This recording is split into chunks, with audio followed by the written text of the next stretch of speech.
Hallo und herzlich willkommen. Heute lernen wir das Wort sonst. Sonst ist ein sehr wichtiges Wort im Deutschen. Es bedeutet oft wenn nicht oder andernfalls. Man kann auch sagen, sonst hat die Bedeutung eines negativen Konditionalsatzes. Das heißt, etwas passiert, wenn eine Bedingung nicht erfüllt ist. Schauen wir uns Beispiele an. Beeil dich, sonst verpasst du den Bus. Das bedeutet, wenn du dich nicht beeilst, verpasst du den Bus. Noch ein Beispiel. Lerne Deutsch, sonst bestehst du die Prüfung nicht. Das bedeutet, wenn du kein Deutsch lernst, bestehst du die Prüfung nicht.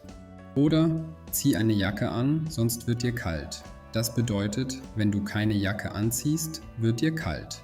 Vergleichen wir jetzt zwei Sätze. Wenn du nicht kommst, gehen wir ohne dich. Oder komm, sonst gehen wir ohne dich. Beide Sätze haben fast die gleiche Bedeutung. Mit sonst ist der Satz kürzer. Hier sind noch ein paar Beispiele. Iss etwas, sonst bekommst du Hunger.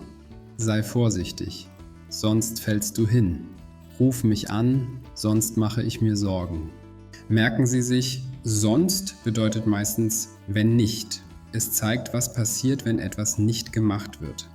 Abonniert den Kanal und klickt auf Like. Danke fürs Zuschauen.